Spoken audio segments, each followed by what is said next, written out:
Édification spirituelle 028, les 3 règles de base de l'incarnation terrestre. Est-il possible de vous rappeler les 3 règles de base de l'incarnation terrestre? Certes, ces 3 règles ne sont écrites dans aucun manuel. Du moins aucun manuel expliquant ces 3 règles n'a encore été défini comme le manuel de base de l'incarnation terrestre. Et pour autant, ces 3 règles sont claires, nettes et précises. Si vous voulez avoir une expérience d'incarnation terrestre qui soit enrichissante et heureuse. Enrichissante du point de vue des perspectives de développement de l'esprit immortel que vous êtes, et heureuse du point de vue des perspectives spécifiques de votre complexion d'incarnation. Vous devez maîtriser la compréhension de ces 3 règles, et appliquer avec intelligence et volonté ces 3 règles. La première règle dit que vous devriez vous occuper sérieusement avec intelligence et volonté. Plutôt qu'avec émotion ou instinct. De maîtriser quelques sources de revenus qui soient au moins consistantes. Le contexte de compréhension de cette première règle est simple à se figurer. Vous vivez dans une société absolument magique.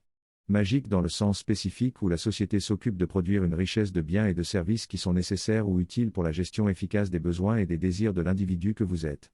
Sans que cette activité de production des biens et des services ne soit de la responsabilité de l'individu que vous êtes. Elle est de la responsabilité du système social. Dans le cas spécifique de l'incarnation terrestre, l'accès aux biens et aux services que produit la société n'est pas libre pour l'individu que vous êtes. Il est conditionné. Vous devez avoir quelque argent pour accéder aux biens et aux services. Vous devez disposer de quelques sources de revenus. Votre niveau de revenu est ce qui conditionne essentiellement votre niveau d'accès aux biens et aux services. Depuis les soins de santé jusqu'au logement, depuis les loisirs jusqu'à la nourriture, etc. Plus vous allez négliger la perspective de maîtriser ou de conserver une source de revenus de niveau au moins consistant, plus votre vie sera difficile. Voire douloureuse. Peut-être que vous portez en vous la nostalgie plus ou moins diffuse de vos incarnations ailleurs que sur cette planète, quelque ailleurs où l'accès aux biens et aux services que la société produisait, était libre et direct pour l'individu. Mais ce n'est pas ainsi que les choses fonctionnent sur cette planète. Et ce n'est probablement pas vous qui allez réussir à révolutionner les choses en ce domaine.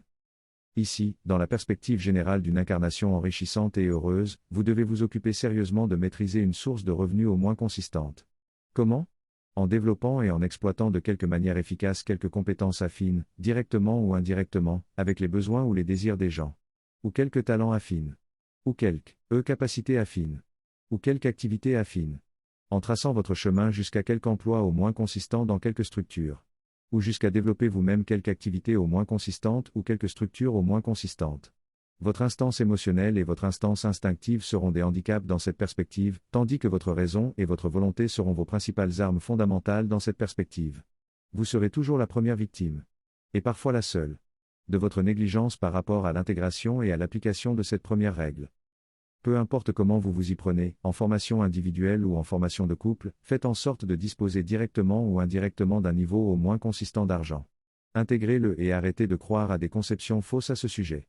Intégrez-le, votre niveau d'accès aux biens et aux services que la société produit, et qui sont nécessaires ou utiles pour la gestion de vos besoins et de vos désirs. Est conditionné par le niveau d'argent dont vous disposez. Et le fait que vous puissiez bénéficier de quelques biens ou de quelques services sans argent, n'oblitère pas la règle. Mais confirme la règle par exception, une exception que vous vérifiez vous-même par les débordements de gratitude qui vous assaillent quand cela se produit sur quelques biens consistants ou quelques services consistants. Mais plus généralement, quand vous bénéficiez de quelques biens consistants ou de quelques services consistants sans argent, c'est que vous bénéficiez de l'argent de quelqu'un d'autre, à travers la générosité de cette personne. La deuxième règle dit que vous devriez vous occuper sérieusement de prendre soin de votre santé. La société génère nombre d'institutions de santé et nombre de professionnels de santé. Et la même société permet aussi que puissent exister en son sein, nombre de professionnels qui travaillent et pensent hors des paradigmes académiques. Tout cela signifie que vous pouvez accéder à une certaine richesse et à une certaine qualité de connaissances et de conseils dans la perspective du soin à apporter à votre santé. Et que vous pouvez accéder à nombre de services et à nombre de prestations dans la même perspective. Depuis la possibilité de vous déterminer une discipline de vie qui renforce et qui maintient votre capital santé. Jusqu'à la possibilité de recourir à nombre de traitements et à nombre d'accompagnements pour votre santé. Vous avez une base plus que suffisante pour pouvoir prendre sérieusement soin de votre santé. Et ne pas vous laisser guider seulement par votre propre instinct. Ou votre propre émotionnel. Qui se décline en ce que vous aimez et en ce que vous n'aimez pas. Si vous négligez de vous imposer une saine discipline de vie du point de vue de la perspective de votre santé, les médecins et les thérapeutes, de quelque sorte, ne seront pas toujours en mesure de régler les problèmes dont votre négligence est en partie responsable. Certes, il n'existe pas encore de manuel de référence qui vous explique comment vous composez une discipline de vie saine.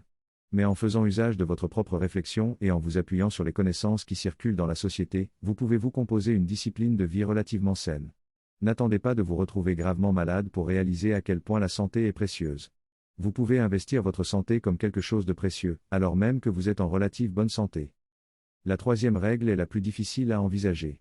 Car le niveau de connaissance générale de la société terrestre actuelle n'est pas encore suffisamment riche et suffisamment évolué pour que cette troisième règle puisse apparaître comme nécessaire à la réflexion.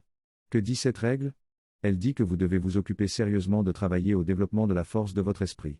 Il existe une forme réduite et simplifiée de cette règle, et cette forme est déjà plus accessible à la réflexion, et elle dit très exactement ceci: dans la perspective d'une incarnation terrestre enrichissante et heureuse, vous devez vous occuper sérieusement de consacrer du temps et de l'énergie au travail de renforcement et de consolidation de votre force psychologique. Une incarnation terrestre heureuse est la combinaison de trois facteurs: un niveau consistant d'argent, un niveau consistant de santé, et un niveau consistant de force psychologique.